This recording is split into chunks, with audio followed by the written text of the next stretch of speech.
Hello les amis, je vous retrouve pour une nouvelle vidéo sur le football international et sur les qualifications pour la Coupe du Monde 2026 zone Amérique du Sud. Et je vais vous présenter le match Pérou contre Équateur. C'est un match qui a lieu ce mercredi 11 juin 2025 à 3h30 du matin heure française pour le compte de la 16e journée dans ces qualifications. Alors le Pérou, c'est le 9e du classement qui reçoit l'Équateur le 2e. Dans cette vidéo, on va revenir sur le classement de ces qualifications avec les statistiques des deux équipes. On verra également le classement des meilleurs marqueurs dans ces qualifications zone Amérique du Sud, puis on enchaînera par les 10 derniers résultats, toutes compétitions confondues et les stats du Pérou et de l'Équateur, ce qui nous permettra d'avoir une idée et une tendance à cette rencontre. Et donc, au classement, le Pérou est 9e avec 11 points en 15 matchs, 2 victoires, 5 nuls, 8 défaites, 6 buts marqués, 17 encaissés, moins 11 de différence de but. Je rappelle que les 6 premiers seront qualifiés pour la Coupe du Monde, le 7e jouera des matchs de barrage, et le Pérou a 10 points de retard sur les premiers qualifiés directement.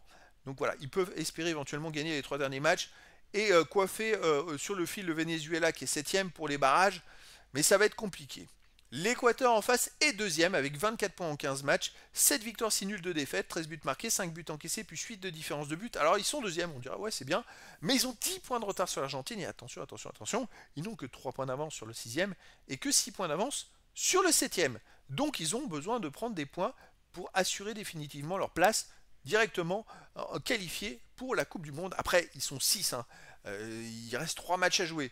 J'imagine pas que les 5 autres vont gagner les 3 matchs et qu'eux, ils vont se retrouver le bec dans l'eau. Mais bon, après, dans le foot, tout est possible. Au niveau des meilleurs marqueurs pour l'Équateur, en 3ème position, il y a Valencia avec 5 buts et il n'y a pas d'autres joueurs des deux équipes dans les 17 premiers du classement pour l'instant. Les 10 derniers résultats, toutes compétitions confondues, le Pérou, c'est 2 victoires, 3 nuls, 5 défaites, 5 buts marqués seulement, 11 buts encaissés, moins 6 de différence de but. Il marque un but tous les 2 matchs. Quand même très compliqué, hein. Il reste sur les 6 derniers matchs sur une victoire, 2 nuls, 3 défaites. Voilà, ils ont beaucoup de mal, hein. Dans ces 6 matchs, ils ont marqué qu'un seul but tout simplement. Donc forcément, quand on marque un seul but, non, 3 buts, pardon, autant pour moi, mais ils les ont marqués que dans un seul match. C'est-à-dire dans les 5 autres matchs, ils n'ont pas marqué de but. Alors forcément, c'est compliqué de prendre des points dans ce cas-là. À domicile, donc ils restent sur une victoire 3-1 contre la Bolivie. Sinon, ils ont aussi fait 0-0 contre le Chili, fait gagner 1-0 contre l'Uruguay et fait un partout contre la Colombie. Donc à domicile, finalement, c'est 2 victoires et 2 nuls dans les 4 derniers matchs. C'est assez incroyable. L'Équateur de son côté sur les 10 derniers matchs, c'est 4 victoires, 5 nuls, une seule défaite, 9 buts marqués, seulement 3 buts encaissés, plus 6 de différence de but et encore, ils sont invaincus sur les 8 derniers matchs et dans ces 8 matchs, ils n'en ont encaissé qu'un de but. Alors forcément, ils ne perdent pas. Ils ont fait 4 victoires et 4 nuls, c'est quand même très très fort, hein. Un but encaissé en 8 matchs, ils ont quand même affronté le Brésil, ils ont quand même affronté la Colombie, ils ont quand même oui, le Brésil, c'est plus depuis la défaite contre le Brésil qui font que des résultats intéressants. Je regardais s'ils avaient joué contre l'Argentine, mais c'est en Copa América qu'ils ont perdu contre l'Argentine, au tir au but d'ailleurs. Mais sinon, en championnat, en éliminatoire, il n'y a pas de match récent contre l'Argentine.